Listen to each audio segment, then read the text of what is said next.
Good morning all of you. पिछले class में हम लोगों ने एक्सरसाइज 25.1 का क्वेश्चन आंसर किए हुए थे। आज हम लोग स्टार्ट करने वाले सम और रिजल्टेंट ऑफ टू फैक्टर्स। सम और रिजल्टेंट ऑफ टू वेक्टर्स, दो वेक्टर्स का सम या उसका रिजल्टेंट। इसी को हम लोग दूसरे फॉर्मेट में कह सकते हैं क्या, addition. Addition of two vectors, addition of vectors.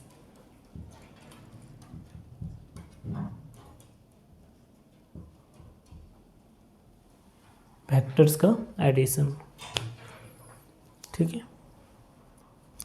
हम लोग मान लेते हैं, यहाँ लिखते हैं कि let A vector and B vector be any two vector.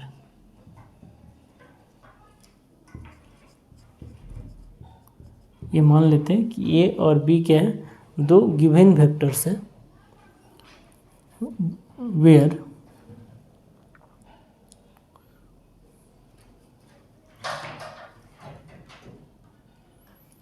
जैसे या तो यही लिखते दैट इज वो ए वेक्टर बराबर क्या बोल सकते हैं, ए वेक्टर, और ए बी वेक्टर बराबर क्या बोल सकते हैं, बी वेक्टर। जैसे कि मान लीजिए ए पॉइंट है, वो इनिशियल पॉइंट है, यहाँ से ए वेक्टर गया ए पॉइंट पे, इसी को क्या बोल रहे हैं, ए वेक्टर बोल रहे हैं। वो ए वेक्टर को ही क्या बोल रहे हैं, ए वेक्टर बोल रहे हैं। और दूसरा वेक्टर बी जो होगा, मतलब इस वेक्टर का हेड और दूसरे वेक्टर का टेल एक साथ आ जाएगा।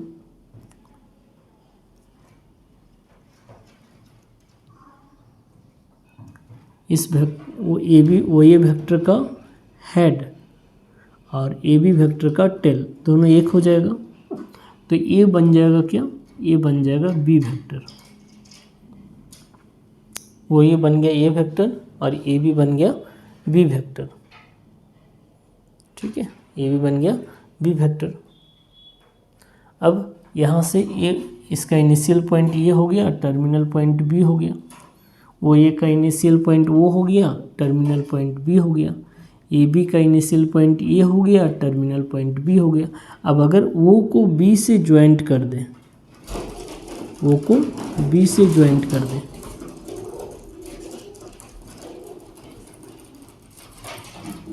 वो को बी से ज्वाइंट करें, तो ये जो वेक्टर बनेगा ये दोनों का रिजल्टेंट कहलाएगा, ये दोनों का रिजल्टेंट कहलाएगा, ठीक है। तो यहाँ लिख सकते हैं कि O B vector is called resultant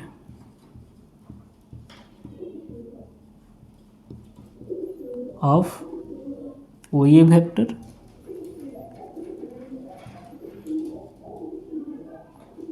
plus A B vector का।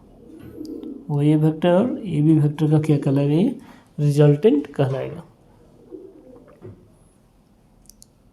दैट इज क्या लिख सकते हैं, दैट इज ये लिखा जा सकता है कि O B vector equal to O A vector plus A B vector, ये लिख सकते हैं। O B vector equal to O A vector plus A B vector, यानी कि this is equal to A vector plus B vector, A vector plus B vector, ये लिखा जाएगा।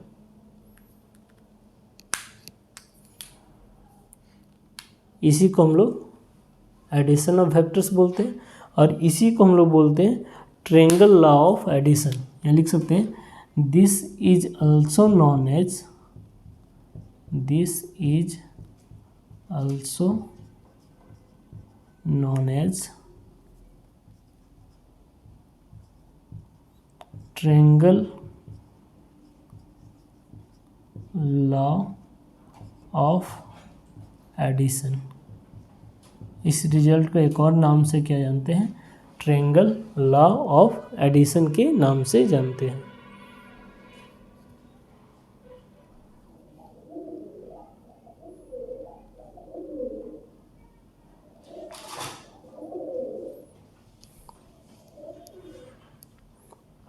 अच्छा, इसी फॉर्मेट में एक रिजल्ट ये भी लिख सकते हैं कि अगर मान लीजिए दो वेक्टर को हम लोग पैरेललोग्राम लॉ ऑफ एडिशन से भी जोड़ सकते हैं।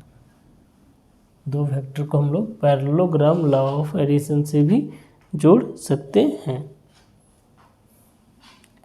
लिख सकते हैं नोट में क्या कि two vectors can also B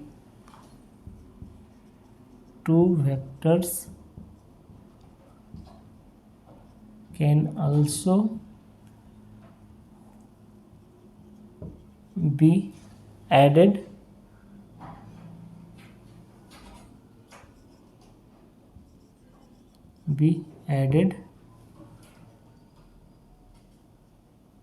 up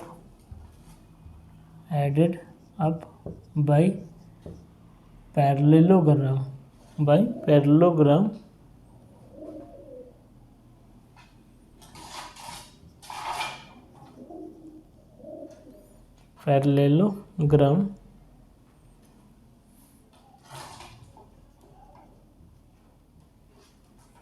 law of addition. इससे भी क्या कर सकते हैं, जोड़ सकते हैं दो वेक्टर को। जैसे कि मान लीजिए एक वेक्टर ये है और एक वेक्टर ये है।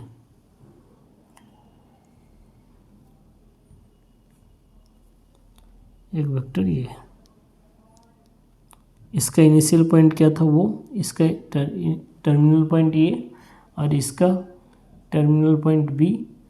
अब अगर हम लोग इसको मिला दें, ओ को बी से मिला दें, देखिए ये बनेगा। ओ को बी से मिला देंगे तो ओ भी वेक्टर बनेगा। अच्छा, अब क्या करें कि हम लोग इसके पैरेलल एक यहाँ से लाइन डाल दें। इसके पैरेलल एक वेक्टर हम लोग यहाँ से बनाएं, ठीक है।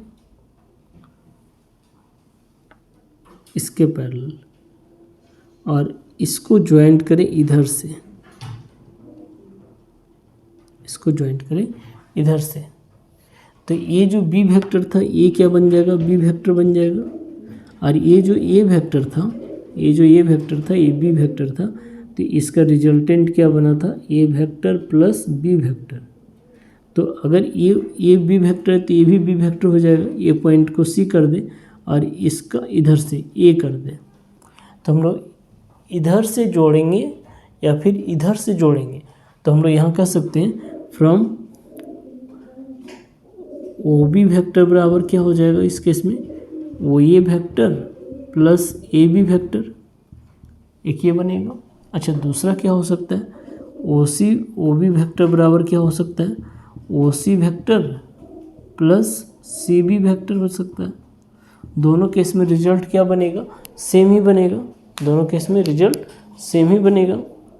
तो ये कहा जा सकता है क्या कि ट्रायंगल लॉ ऑफ एडिशन और पैरेललोग्राम लॉ ऑफ एडिशन दोनों क्या होता है, इक्विवेलेंट होता है।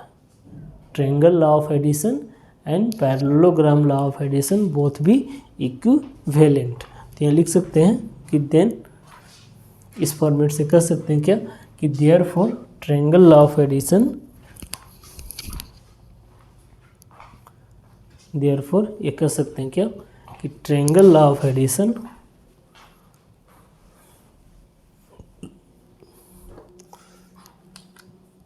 देयरफॉर ये कह सकते हैं क्या, triangle law of addition is equal to, is equivalent and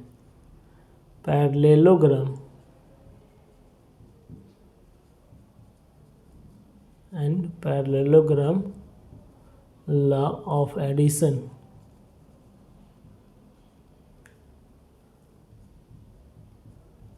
both be equivalent, दोनों क्या होगा, इक्विवेलेंट होगा, यानी दोनों बराबर होगा। ठीक है। अब एक आता है पॉलीगॉन लॉ ऑफ एडिशन, एक लिखते हैं next heading polygon law of addition.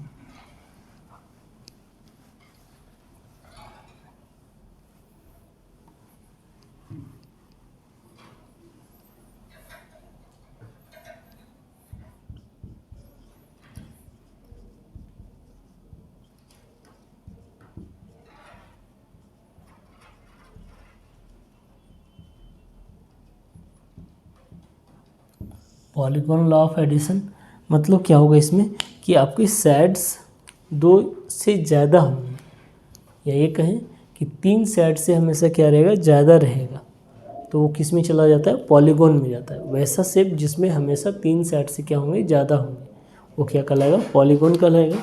जैसे कि मान लेते हैं पॉलीगॉन क्या है, कुछ ऐसा है,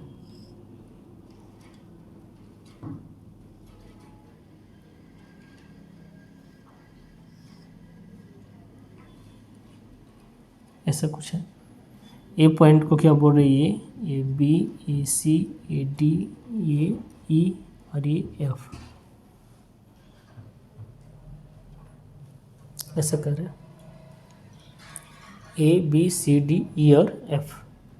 तो देखिए अगर हम लोग यहाँ पे एडिंग करते हैं, मान लीजिए कि हम लोग एडिंग इधर से शुरू करते हैं, क्या कि ए बी जोड़े किसके साथ, बी सी के साथ, और बी सी को जोड़े सी डी के साथ, सी डी को जोड़े डी के साथ, डी के साथ, और ई को जोड़े एफ के साथ, तो रिजल्टेंट क्या हुआ, ए एफ हुआ। मतलब स्टार्टिंग का इनिशियल और फाइनल का टर्मिनल, ये रिजल्टेंट बनेगा। क्या, स्टार्टिंग का इनिशियल पॉइंट और फाइनल का टर्मिनल पॉइंट, उससे रिजल्टेंट बनेगा। अच्छा, अगर मान लीजिए कि हम लोग ए के साथ ए बी के साथ बी सी को जोड़ें, ए बी के साथ बी सी को जोड़ें, तो उस केस में रिजल्टेंट ए सी बनेगा, उस केस में रिजल्टेंट ए सी बनेगा। अच्छा, मान लीजिए कि हम लोग ए बी के साथ बी सी को जोड़ें और बी सी के साथ सी डी को जोड़ें, तो इस केस में रिजल्टेंट क्या होगा, ए डी बनेगा। स्टार्टिंग का इनिशियल, स्टार्टिंग वेक्टर का इनिशियल और फाइनल वेक्टर का टर्मिनल, ये लिखा जाएगा। अगर मान लीजिए ऐसा जोड़ते हैं, ए सी जोड़ते हैं और ए सी के साथ सी जोड़ते हैं, तो इस केस में क्या होगा, ए ही रिजल्टेंट हो जाएगा, ए ही क्या होगा, रिजल्टेंट हो जाएगा। अच्छा, अगर मान लीजिए ऐसा जोड़ते हैं,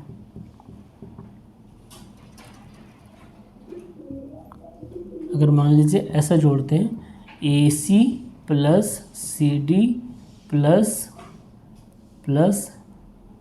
डी, तो रिजल्टेंट क्या होगा, ए ई होगा, रिजल्टेंट क्या होगा, ए ई होगा। तो 2 या 2 से अधिक फैक्टर का जो एडिशन होगा, तो ये ध्यान रखना है क्या कि फर्स्ट वेक्टर का जो टर्मिनल पॉइंट है वही सेकेंड वेक्टर का इनिशियल पॉइंट होना चाहिए।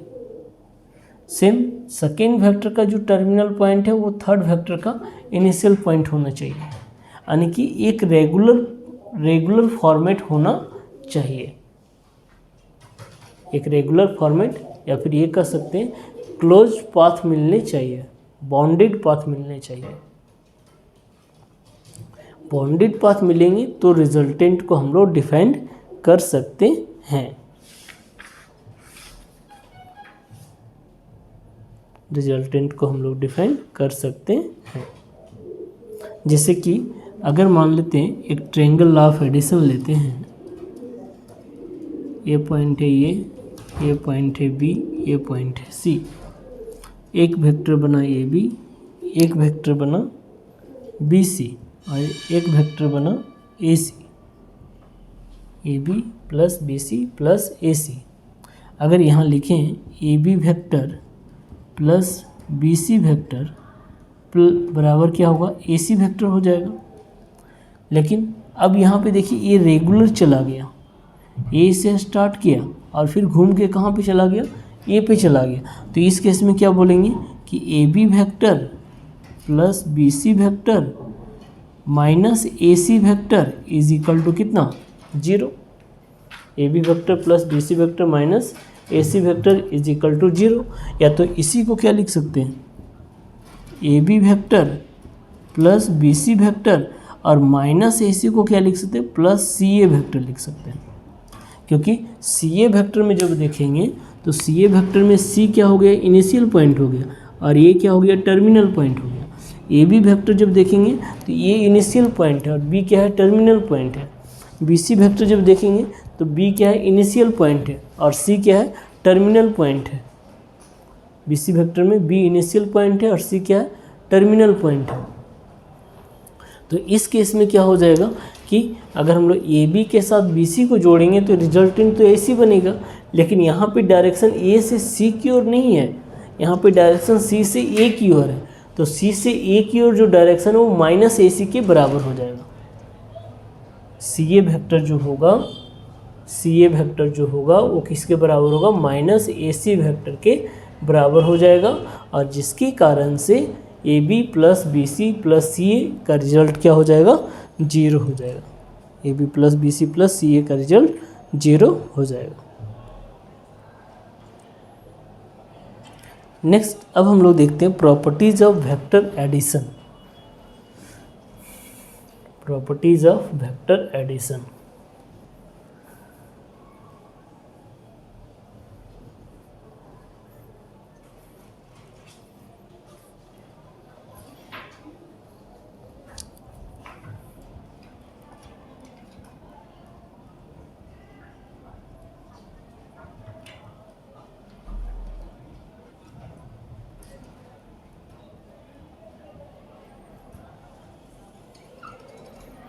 फर्स्ट प्रॉपर्टीज क्या होगा, कॉम्यूटेटिव लॉ।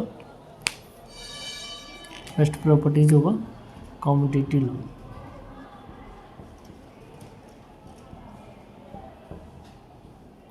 तो कॉम्यूटेटिव लॉ में क्या लिखेंगे, if A vector plus B vector is equal to B vector plus A vector, अगर ऐसा होता है तो कॉम्यूटेटिव लॉ एग्जिस्ट करेगा। A B plus B A बराबर A vector plus B vector equal to B vector plus A vector. Second क्या होगा, second properties होगा एसोसिएटिव लॉ।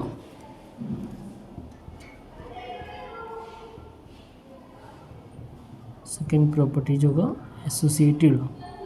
तो 4 यानी 3 वेक्टर्स में होगा, if A vector plus B vector plus C vector is equal to A vector plus B vector plus C vector. अगर ऐसा हुआ तो उस केस में क्या बोलते हैं, एसोसिएटिव लॉ एग्जिस्ट करेगा। एसोसिएटिव लॉ एग्जिस्ट करेगा। थर्ड क्या होगा प्रॉपर्टीज, एडिटिव आइडेंटिटी। थर्ड होगा एडिटिव आइडेंटिटी। तो हम लोग जानते हैं एडिटिव आइडेंटिटी किसे कहा जाता था, वैसे फैक्टर को ऐड करने से रिजल्ट पे कोई इफेक्ट नहीं होने चाहिए। जैसे यहाँ लिख सकते हैं कि if A vector plus 0 vector is equal to 0 vector plus A vector is equal to A vector, ऐसा आएगा। Then 0 vector is called additive identity। additive identity vector, ये क्या कहलाएगा, additive identity vector कहलाएगा। एक होता है क्या, additive inverse। एक होता है additive inverse।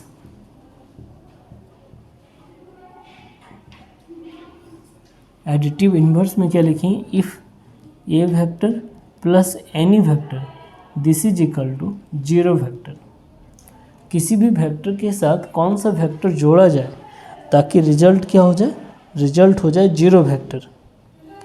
तो अगर जिस वेक्टर को हम लोग जोड़ेंगे वही वेक्टर क्या कहलाएगा, एडिटिव इन्वर्स कहलाएगा। जैसे ए का एडिटिव इन्वर्स क्या हो जाएगा, तो ये लिख सकते हैं कि A vector plus minus of A vector, तो रिजल्ट क्या होगा, जीरो वेक्टर होगा। तो सो क्या बोलेंगे कि minus of A vector is called additive inverse.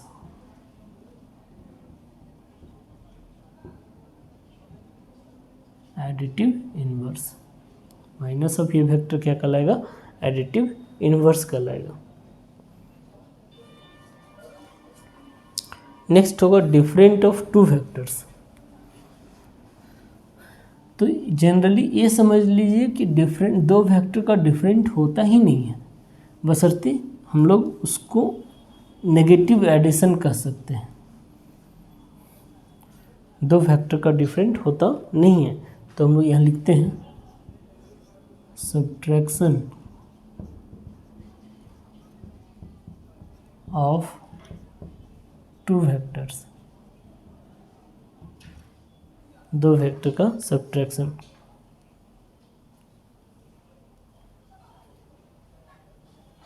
लिखेंगे let A and B be any two vectors,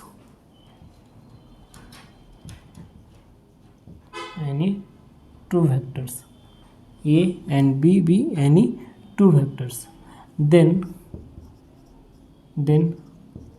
subtraction of A and B is defined as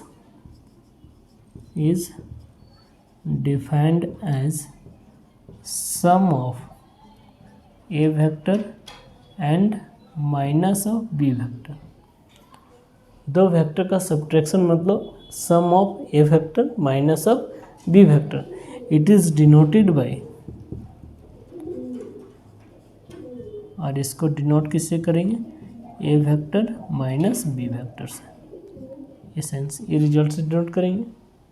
जैसे दैट इज क्या लिख सकते हैं कि A vector minus B vector का मतलब हो गया क्या, A vector plus minus of B vector, A vector plus minus of B vector, ये लिखा जाएगा।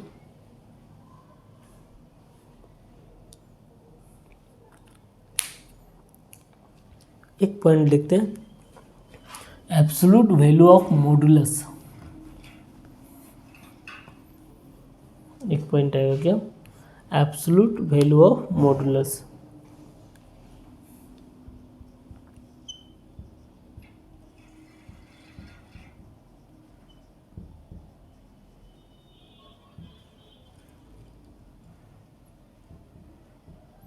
मॉडुलस का एब्सोल्यूट वैल्यू, ठीक है, of a scalar, of a scalar, absolute value of modulus of a scalar.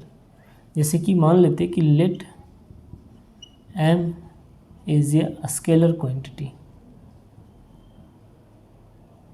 m क्या है, एक scalar quantity है, then mod of m is equal to, mod of m is equal to, दो result define करेगा, एक positive m और एक negative m, दो रिजल्ट डिफाइन करेगा, एक पॉजिटिव m एक negative m। Positive m define करेगा जब m ग्रेटर इक्वल टू क्या होगा, 0, और नेगेटिव m डिफाइन करेगा जब m क्या होगा, लेस 0, m क्या होगा, less 0।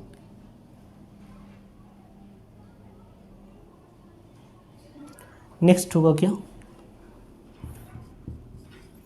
Scalar multiple, scalar multiple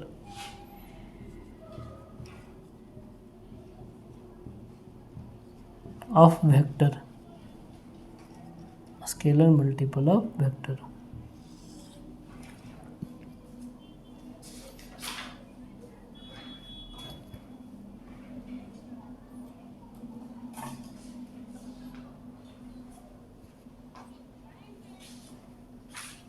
ठीक है, स्केलर मल्टीपल ऑफ वेक्टर। जब किसी वेक्टर में हम लोग कोई नंबर से क्या करेंगे, मल्टीप्लाई करेंगे, जब किसी वेक्टर में कोई नंबर से क्या करेंगे, मल्टीप्लाई करेंगे, तो वो नंबर उस वेक्टर का क्या कहलाएगा, स्केलर मल्टीपल कहलाएगा। तो यहाँ लिखेंगे क्या, इफ़ वी मल्टीप्लाई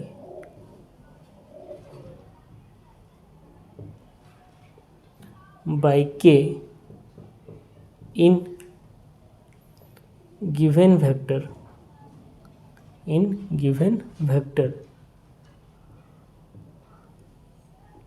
a, अगर दिए गए वेक्टर में a में k से क्या करें, मल्टीप्लाई करें, then k is called a scalar multiple, then k is called a scalar multiple of that vector।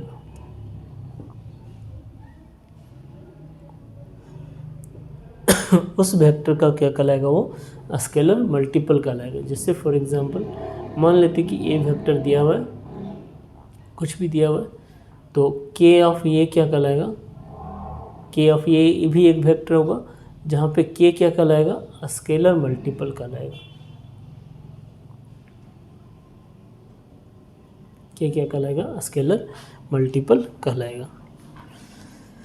Next आएगा इसका properties of scalar multiple.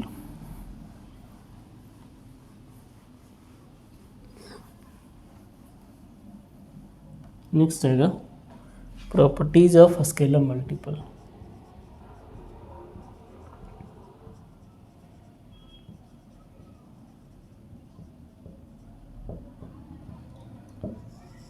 Scalar multiple का प्रॉपर्टीज, तो फर्स्ट प्रॉपर्टीज क्या होगा, फर्स्ट प्रॉपर्टीज होगा कि अगर मान लेते दो स्केलर मल्टीपल है, एम एन ए वेक्टर है, तो हम लोग इसको क्या लिख सकते हैं, एन बाहर करके एम ए वेक्टर लिख सकते हैं, या फिर क्या कर सकते हैं, दोनों स्केलर मल्टीपल को बाहर करके ए वेक्टर लिख सकते हैं। ऐसा लिख सकते हैं, एम एन एक साथ कर देंगे और ए वेक्टर, ऐसा भी लिख सकते हैं। फर्स्ट प्रॉपर्टीज होगा। सेकेंड प्रॉपर्टीज क्या होगा, सेकेंड प्रॉपर्टीज होगा कि m प्लस एन इंटू ए वेक्टर अगर है, तो इसको लिख सकते हैं m of A vector plus n of A vector, m of A vector plus n of A vector. Third properties क्या होगा कि अगर स्केलर मल्टीपल एक है और दो vector A vector plus B vector, तो दोनों को जोड़ के स्केलर मल्टीपल से गुना कर सकते हैं, या फिर क्या कर सकते हैं, m of A vector plus m of B vector, दोनों को दोनों वेक्टर में अलग अलग मल्टीप्लाई करके भी क्या कर सकते हैं, ऐड कर सकते हैं।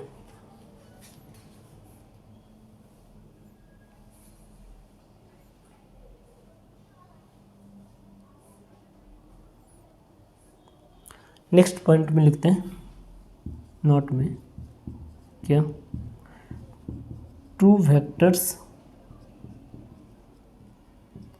आर सेड टू बी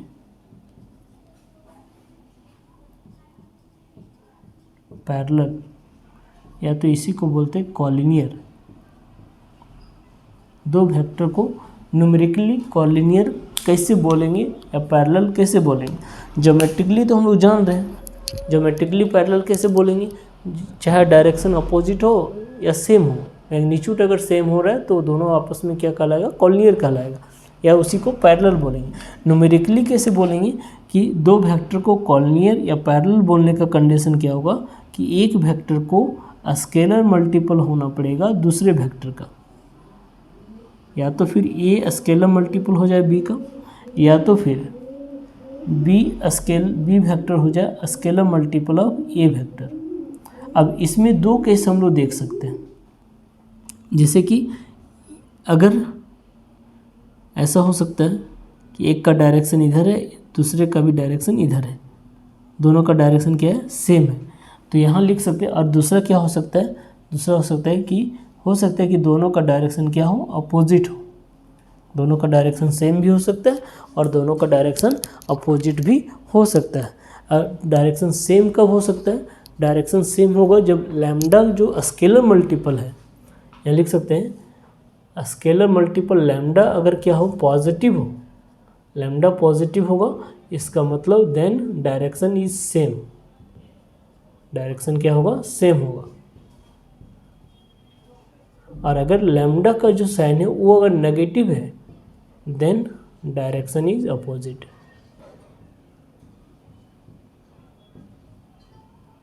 उस केस में डायरेक्शन क्या होगा, अपोजिट होगा। ठीक है,